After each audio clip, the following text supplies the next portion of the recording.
Shalom jemaat yang dikasihi Tuhan. Hari ini saya akan berbicara tentang karakter. Karakter yang buruk selalu mengikuti orang yang menjual penderitaan. Orang yang menjual penderitaan itu seperti ini Bapak Ibu.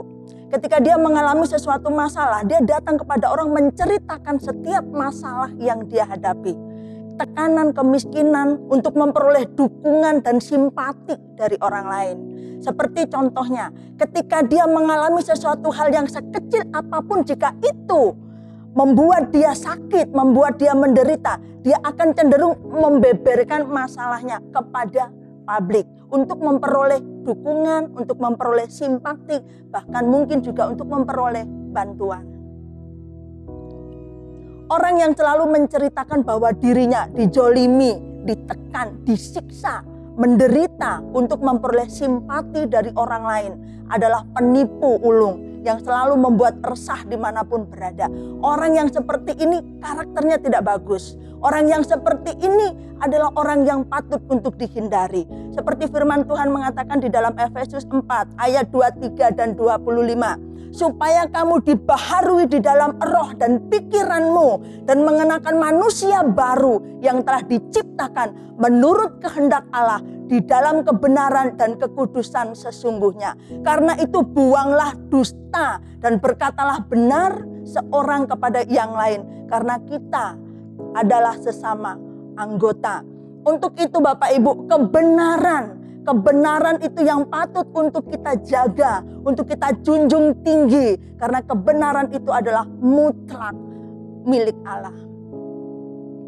Galatia 6 ayat 3 mengatakan, sebab kalau seorang menyangka bahwa ia berarti, padahal ia sama sekali tidak berarti, ia menipu diri sendiri. Bapak Ibu, ada banyak tingkah, ada banyak sifat yang menipu diri sendiri. Contohnya, seperti ketika kita mengalami sesuatu yang sedikit saja, tetapi kita bisa memanipulasi itu di hadapan orang lain dengan membesar-besarkan, dengan berbohong dan berdusta untuk mendapatkan simpati orang lain. Gederasa selalu menyertai orang model ini yang merasa berjasa, merasa penting, menganggap orang lain selalu salah dan tidak benar. Kelihatannya tunduk pada pemimpin, padahal nanduk. Galatia 6 ayat 4. Baiklah tiap-tiap orang menguji pekerjaannya sendiri, maka ia boleh bermegah di dalam keadaannya sendiri dan bukan melihat keadaan orang lain. Jangan terkecoh, jangan ngambek terbawa arus emosi. Mari introspeksi diri sendiri agar kita berubah dan bertumbuh memiliki karakter Kristus. Galatia 6 ayat 5. Sebab tiap-tiap orang akan memikul tanggungannya sendiri. Iba diri, mengasihi diri sendiri adalah sifat anak kecil yang manja. Bapak Ibu boleh lihat anaknya yang di sekelilingnya, ketika dia mengalami tekanan segini dia akan menangis. Dia akan mencari bantuan kepada orang lain. Bahkan mungkin dia akan mengadu kepada orang yang lebih dewasa dari dia, mengadu kepada orang tuanya, mengadu kepada kakek neneknya atau siapapun yang dia rasa lebih, yang dia rasa punya kuasa. Sebab hanya orang-orang dewasa yang bisa dipercaya untuk menerima tanggung jawab yang besar.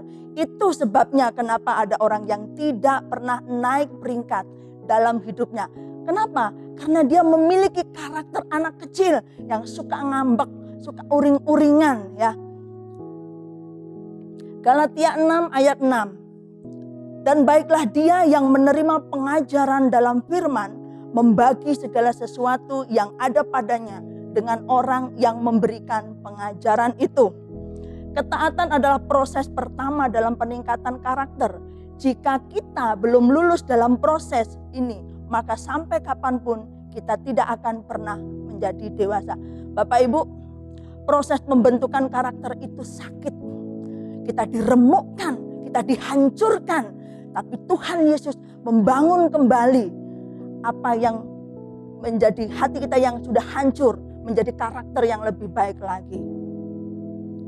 Galatia 6 ayat 7. Jangan sesat, Allah tidak membiarkan dirinya dipermainkan. Karena apa yang ditabur orang itu juga yang akan dituainya.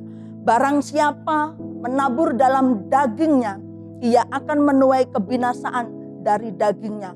Tetapi barang siapa menabur dalam roh, dia akan menuai hidup yang kekal dari roh itu. Pohon dikenal dari buahnya. Jika pohon kehidupan kita baik, maka kita baik pula buah pekerjaan kita. Sampai kapanpun selama karakter kita belum berubah, hidup kita tidak akan pernah berubah. Ketahuilah, hasil dan keadaan hari ini adalah taburan masa lalu. Seperti firman Tuhan katakan, apa yang engkau petik hari ini itu adalah buah dari perbuatanmu di masa lalu. Roma 11 ayat 22. Sebab itu perhatikanlah kemurahan Allah, juga kekerasannya, yaitu kekerasan atas orang-orang yang telah jatuh. Tetapi atas kamu kemurahannya, yaitu jika kamu tetap dalam kemurahannya. Jika tidak, kamu pun akan dipotong juga. Jangan main-main dengan kemurahannya Bapak Ibu.